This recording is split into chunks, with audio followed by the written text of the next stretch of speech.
মই প্ৰণিতা লৈছো এই মুহূৰ্তৰ বিগ ব্ৰেকিং নিউজ কোকৰাঝাৰত স্বাভাৱিক হৈছে পৰিস্থিতি খুলিছে 7 বজাৰ মানুহ এতিয়া ঘৰৰ পৰা ওলাব পৰা হৈছে কিন্তু এতিয়াও কোকৰাঝাৰত 163 ধাৰা বলবৎ হৈ আছে অৰ্থাৎ 4 জনতকৈ অধিক লোক এতিয়াও সমবেত হ'ব নোৱাৰিব কোনেও সমদল উলিয়াব নোৱাৰিব কোনেও ধৰ্ণা দিব নোৱাৰিব ইত্যাদি বলবৎ হৈ আছে অৱশ্যে ইন্টাৰনেট সেৱা বৰ্তমান উপলব্ধ হৈছে কোকৰাঝাৰত স্বাভাৱিক অৱস্থা ঘূৰি আহিছে যদিও স্পৰ্শকাতৰ যিবোৰ অঞ্চল সেই অঞ্চলসমূহত সেনা আৰক্ষীয়ে টহল অব্যাহত ৰাখিছে কোকৰাঝাৰৰ ঘটনাক লৈ চিন্তিত বুলি প্ৰকাশ কৰিছে মুখ্যমন্ত্ৰী ডক্টৰ হিমন্ত বিশ্ব শৰ্মাই আৰু সকলোকে আহ্বান জনাইছে যে সকলোৱে শান্তি শৃংখলা যাতে বৰ্তাই ৰাখে আৰু কোকৰাঝাৰৰ এই ঘটনাটোক লৈ ইতিমধ্যে শান্তি সভা অনুষ্ঠিত হৈ গৈছে বিভিন্ন দল সংগঠনক লগত লৈ সেনাৰ বৃহৎ টিমে কালি আলোচনা কৰিছিল আৰু ইয়াৰ পাছতে স্বাভাৱিক অৱস্থা ঘূৰি অহা পৰিলক্ষিত হৈছিল এই সবিতৰ এই মুহূৰ্তৰ আটাইতকৈ ডাঙৰ আপডেট বিগ ব্ৰেকিং নিউজ কোকৰাঝাৰলৈ স্বাভাৱিক অৱস্থা ঘূৰি আহিছে আৰু কোকৰাঝাৰৰ মানুহ এতিয়া ঘৰৰ পৰা ওলাব পৰা হৈছে হঠাৎ যেন কোকৰাঝাৰ হাৰ পাইছে আৰু নতুনকৈ কোকৰাঝাৰ স্বাভাৱিক জীৱন আৰম্ভ হৈছে আজিৰ পৰা পুনৰ আৰম্ভ হৈছে 7 বজাৰ মানুহ ঘৰৰ পৰা ওলাইছে তথাপিও নিৰাপত্তাৰক্ষী বিভিন্ন স্থানত টহল দি আছে স্পৰ্শকাতৰ অঞ্চলসমূহত কাঢ়া নজৰ ৰাখিছে নিৰাপত্তাৰক্ষীয়ে ডাভোছৰ পৰা কোকৰাঝাৰৰ ঘটনাক লৈ চিন্তিত মুখ্যমন্ত্ৰী ডক্টৰ হিমন্ত বিশ্ব শৰ্মা কালি কোকৰাঝাৰত বিভিন্ন দল সংগঠনৰ শান্তি সভা অনুষ্ঠিত হৈ গৈছে আৰু সকলোৱে প্ৰতিশ্ৰুতি দিছে যাতে অপ্ৰীতিকৰ পৰিস্থিতি নহয় সকলোকে শান্তি শৃংখলা অটুট ৰাখিবলৈ আহ্বান জনাই দল সংগঠনৰ লগতে মুখ্যমন্ত্ৰীয়ে লগতে বিটিসি প্ৰধান হাগ্ৰাম মহিলাৰীয়ে কৈছে যে সকলোৱে শান্তি শৃংখলা বৰ্তাই ৰাখক কাৰণ বড়ো সকলো কোকৰাঝাৰৰ বাসিন্দা আদিবাসী সকলো কোকৰাঝাৰৰ বাসিন্দা আজীৱন বড়ো আদিবাসী সকলোৱে মিলাপ্ৰীতিৰে কোকৰাঝাৰত থাকিব লাগিব গতিকে তৃতীয় পক্ষৰ ৰাজনীতিৰ বলি হৈ এনেকুৱা পৰিস্থিতি যাতে আৰু নহয় তাৰ বাবে আহ্বান জনোৱা হৈছিল শান্তি সভা অনুষ্ঠিত হৈ যোৱাৰ পাছত কোকৰাঝাৰত এনেধৰণে স্বাভাৱিক অৱস্থা ঘূৰি আহিছে এয়া শেহতীয়া দৃশ্যাংশ আমি দেখুৱাইছো এতিয়া স্পৰ্শকাতৰ অঞ্চলসমূহত নিৰাপত্তাৰক্ষীয়ে গিজগিজাই আছে চাওক এই দৃশ্য এতিয়া আশ্ৰয় শিবিৰতে আছে কেইবাটাও পৰিয়াল প্ৰায় 1240টা পৰিয়াল এতিয়াও আশ্ৰয় শিবিৰত আছে তেওঁলোক ঘৰলৈ যাব কিন্তু কলৈ যাব কথাটো হ'ল তেওঁলোকৰ হে অশান্তিকৰ পৰিৱেশৰ মাজত ঘৰ দুৱাৰ সকলো জ্বলি শেষ হৈ গ'ল সম্পত্তি বুলিবলৈ এতিয়া একো নাই তেওঁলোকৰ আনকি লাগতিয়াল কাগজখনো জ্বলি গ'ল তেওঁলোকে দাবী উত্থাপন কৰিছে তেওঁলোকক লাগে এতিয়া নিৰাপত্তা তেওঁলোকক লাগে সংস্থাপন পুনৰ সংস্থাপনৰ দাবী জনাইছে এই সকলোকে এটা মইন্টত আমি দেখুৱাইছো টেন্টত থকা সেই লোকসকলক যিসকলকে নিজৰ ঘৰ দুৱাৰ হেৰুৱাবলগীয়া হ'ল এতিয়া টেন্টতেই জীৱন অতিবাহিত কৰিছে বহু বড়ো পৰিয়াল বহু আদিবাসী পৰিয়ালে বড়ো পৰিয়ালসমূহক আৰু আদিবাসী পৰিয়ালসমূহক বেলেগ বেলেগকৈ ৰখা হৈছে ইয়া দেখুৱাইছো শেহতীয়া দৃশ্যাংশ তেওঁলোকে নিজৰ ঘৰলৈ যাব বিচাৰিছে কেৱল ভেটিটোহে আছে ঘৰ বুলিবলৈ এতিয়া একো নাই কাৰণ দুটা ফৈদৰ মাজত হোৱা কাজিয়াৰ ফলত অগ্নিসংযোগ কৰি বহু ঘৰ জ্বলাই দিয়া হ'ল বহু সম্পত্তি নষ্ট হ'ল তেওঁলোকৰ ঘৰবোৰ নোহোৱা হ'ল এতিয়া তেওঁলোক যাব কলৈ তাক লৈ চিন্তিত আৰু নিৰাপত্তাৰক্ষীয়ে এনেধৰণে গিজগিজাই আছে কোকৰাঝাৰত এয়া শেহতীয়া দৃশ্যাংশ আমি দেখুৱাইছো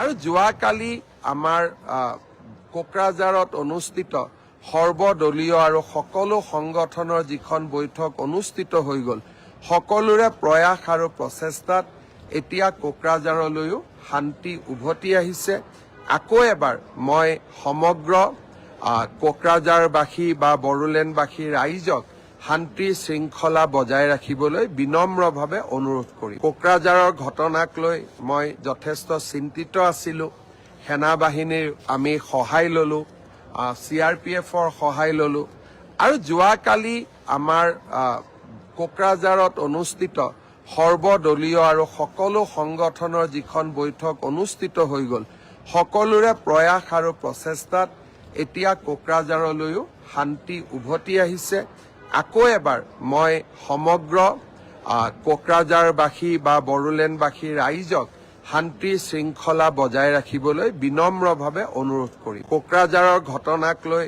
মই যথেষ্ট চিন্তিত আছিলোঁ সেনা বাহিনীৰ আমি সহায় ল'লো CRPFৰ সহায় ললো আৰু যোৱাকালি আমাৰ কোকৰাঝাৰত অনুষ্ঠিত সৰ্বদলীয় আৰু সকলো সংগঠনৰ যিখন বৈঠক অনুষ্ঠিত হৈ গ'ল সকলোৰে প্ৰয়াস আৰু প্ৰচেষ্টাত এতিয়া কোকৰাঝাৰলৈও শান্তি উভতি আহিছে। আকৌ এবাৰ মই সমগ্ৰ কোকৰাঝাৰবাসী বা বড়োলেণ্ডবাসী ৰাইজক শান্তি শৃংখলা বজাই ৰাখিবলৈ বিনম্ৰভাৱে অনুৰোধ কৰিম। কোকৰাঝাৰৰ ঘটনাক লৈ মই যথেষ্ট চিন্তিত আছিলোঁ। সেনাবাহিনীৰ আমি সহায় ললো, CRPFৰ সহায় ললো আৰু যোৱাকালি আমাৰ কোকৰাঝাৰত অনুষ্ঠিত সৰ্বদলীয় আৰু সকলো সংগঠনৰ যিখন বৈঠক অনুষ্ঠিত হৈ গ'ল সকলোৰে প্ৰয়াস আৰু প্ৰচেষ্টাত এতিয়া কোকৰাঝাৰলৈও শান্তি উভতি আহিছে। আকৌ এবাৰ মই সমগ্ৰ কোকৰাঝাৰবাসী বা বড়োলেণ্ডবাসী ৰাইজক শান্তি শৃংখলা বজাই ৰাখিবলৈ বিনম্ৰভাৱে অনুৰোধ কৰিম। কোকৰাঝাৰৰ ঘটনাক লৈ মই যথেষ্ট চিন্তিত আছিলোঁ। সেনাবাহিনীৰ আমি সহায় ললো, CRPF আমাৰ কোকৰাঝাৰত অনুষ্ঠিত সৰ্বদলীয় আৰু সকলো সংগঠনৰ যিখন বৈঠক অনুষ্ঠিত হৈ গ'ল সকলোৰে প্ৰয়াস আৰু প্ৰচেষ্টাত এতিয়া কোকৰাঝাৰলৈও শান্তি উভতি আহিছে। আকৌ ইয়াত এই কেম্পত আহি লগ পাইছোঁ মই চাৰ্কেল অফিচাৰ আৰু এজন SDO। গতিকে তেওঁলোকে কৈছে কিছুমান মানে গাঁৱলৈ পুলিচ আহিলে য'ত আহিছে তেওঁলোকে প্ৰথমে যাব পাৰিব। তাৰ কাৰণে আমিও আলোচনা কৰি আছোঁ য'ত আহিছে সেইসকলৰ গাঁৱৰ ৰাইজক আমি আলোচনা কৰিছোঁ তেওঁলোকৰ লগত। তেওঁলোকক যাবলৈ আমি অনুৰোধ কৰিছোঁ আৰু তেওঁলোকেও যাব। আজি শান্তি সভা অনুষ্ঠিত হ'ব নেকি? বিভিন্ন অঞ্চলত হৈ আছে, গাঁও লেভেলত হৈ আছে, থানা লেভেলত হৈ আছে। আমিও আহ্বান জনাইছোঁ যাতে সকলোৱে মানে তেওঁলোকে সহযোগ কৰে আৰু কৰিও আছে। খুব পজিটিভ আৰু সকলো দল সংগঠনে চৰকাৰৰ যিটো কাম কাজ ইয়াত সহায় কৰিব বুলি যোৱাকালি প্ৰতিশ্ৰুতি দিছিলে।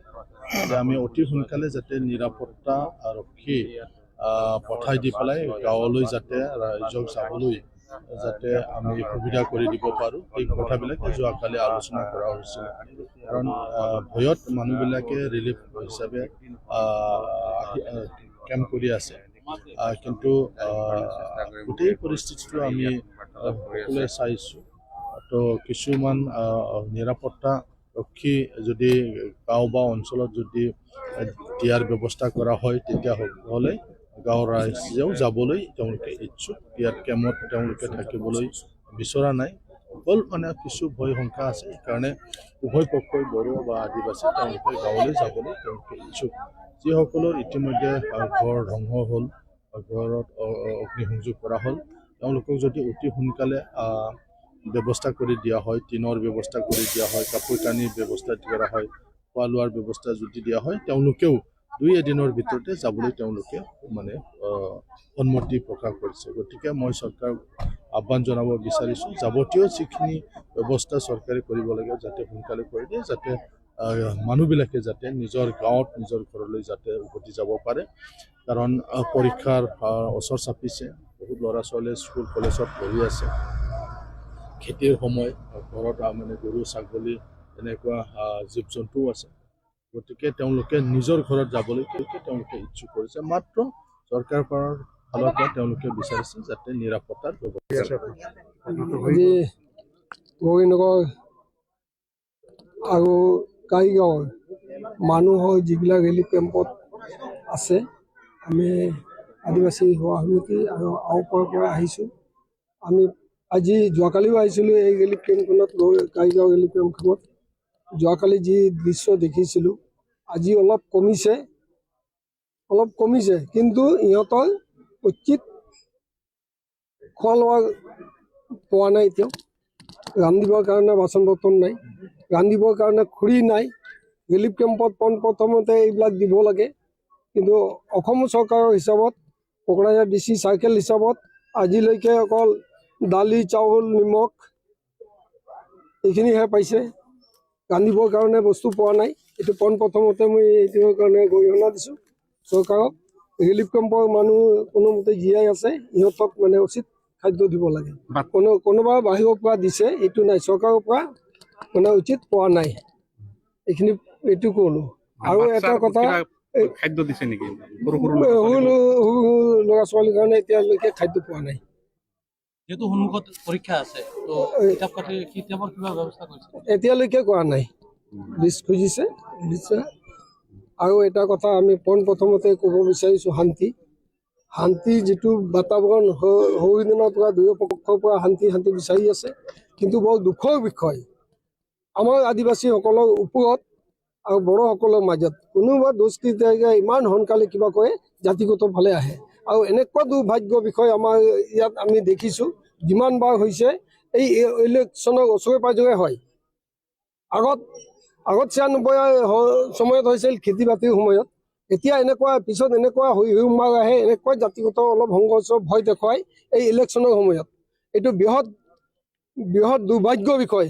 আৰু এইখিনি এই ইলেকশ্যনৰ আগে চৰকাৰ চুপচাপ থাকে।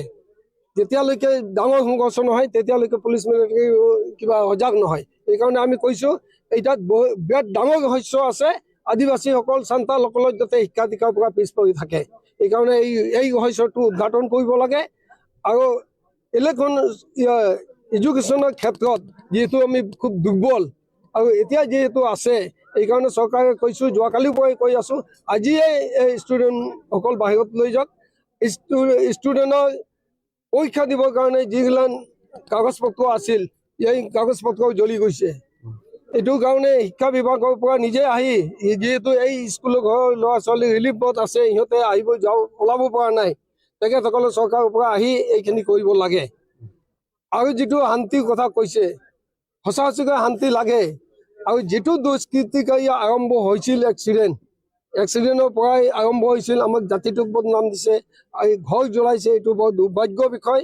আমাৰ আদিবাসীসকলক ঘৰৰ পৰা যিসকল নিষ্ক্ৰিয় তেখেতসকলক জেলত আটক কৰিছে, সিহঁতক অতি সোনকালে চালি জাৰি চাই ৰিলিজ দিব লাগে। যেনেধৰণৰ সত্যনাথ টুডু, ৰবীন হেমব্ৰম, সিহঁতে সমাজৰ কাম কৰা মানুহ, কেতিয়াও দুষ্কৃতিকাৰী হ'ব নোৱাৰে।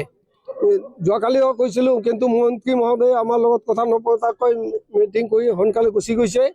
সেইকাৰণে আমি এই মিডিয়াৰ তৰফৰ পৰা আহ্বান জনাইছোঁ, যাতে অতি সোনকালে আজিৰ ভিতৰতে সিহঁতক ৰিলিজ দিব লাগে। আৰু এটা ষ্টুডেণ্ট আছে পৰীক্ষা দিব, তেখেতক আজিৰ ভিতৰত ৰিলিজ দিব লাগে। নামটো এতিয়া আমি অলপ পাহৰিলোঁ, ঠিক আছে।